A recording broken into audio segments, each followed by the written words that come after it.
Welcome back. Now that the last U.S. troops have left Afghanistan, President Joe Biden is calling the airlift operation an extraordinary success. This as the U.S. is still working to get some stranded Americans out of the country. Bottom line, 90% of Americans in Afghanistan who wanted to leave were able to leave. For more on the withdrawal in Afghanistan, Ryan is standing by. He is going to be speaking with U.S. Representative Val Demings. Good morning. Amy, thanks. Good morning, Congresswoman. Great to see you this morning. Thanks for being with us. Good morning, Ryan. It's good to be with you. So you saw the president's message yesterday. Was there anything that should have been done differently? What was your reaction to his message? Oh, Ryan, I tell you, what a trying time for our nation. I remember 20 years ago when President Bush announced that we were going into Afghanistan. I was following it very closely then because I was assigned to the Orlando International Airport. And so for 20 years, we have been in the war. What we do know is war is ugly.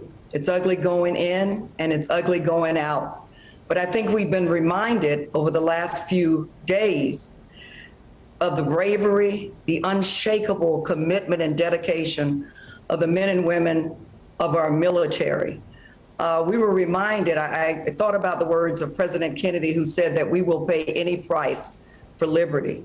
And we were reminded of that just a few days ago when 13 of our servicemen and women were killed. They paid the ultimate price. And so we will have plenty of time. As you know, I sit on the Committee on Homeland Security and Intelligence, and we will have plenty of time to receive additional briefings, hold hearings, do after-action reports, understand this war from beginning until end. But now I think it's so important that we welcome our men and women of the military home, make sure that they have the resources, support, and services that they need to make them hold and move forward, and also be very mindful and vigilant about identifying any threats that may exist against the United States of America. Congresswoman, I think the majority of Americans, they were ready for us to leave Afghanistan, but there is criticism. It's really come from both sides about the Americans that were left behind. How hopeful are you the Taliban's going to let them out, and what role should our government play in that process? Well, what we heard the president say was that there was no deadline for getting Americans out, and Afghans who stood with us who want to come home, if you will. And so we will continue that effort.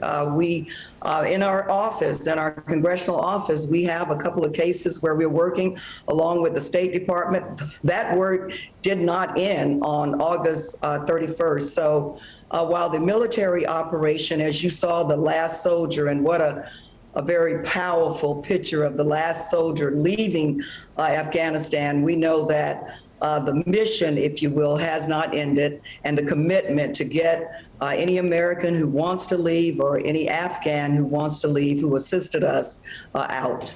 You've got a background in law enforcement, so what happens now with the country, and are there concerns about a safe place for terrorists? Will it be more challenging for the U.S. to have a role in that? Brian, one of my very first congressional delegation trip was to Afghanistan. I wanted to go and talk to the men and women of our military, our commanders who were there on the ground, talk to some of the Afghans, those who were members of the security forces who were assisting us, because I wanted to hear directly from them about America's longest war. We went into Afghanistan, as President Bush said very clearly, that we were going to hold those accountable who attacked us on 9/11, and we did that. In 2011, we killed Osama bin Laden, and now our work is to make sure that Afghanistan will not become a haven, if you will, for any terrorists who are plotting an attack on the United States. I have to go back again to the extraordinary work of the men and women of our military. It's been 20 years since the attack of 9/11, and we have not had such an attack. I am so grateful for the men and women of our military who have made our safety possible, but we do have to be ever vigilant. I think it's a great point, and I think we all feel that way. Let's finish with this quickly, off topic a little bit. Talk about the bipartisan Infrastructure Investment and Jobs Act that's going through Congress. What happens next?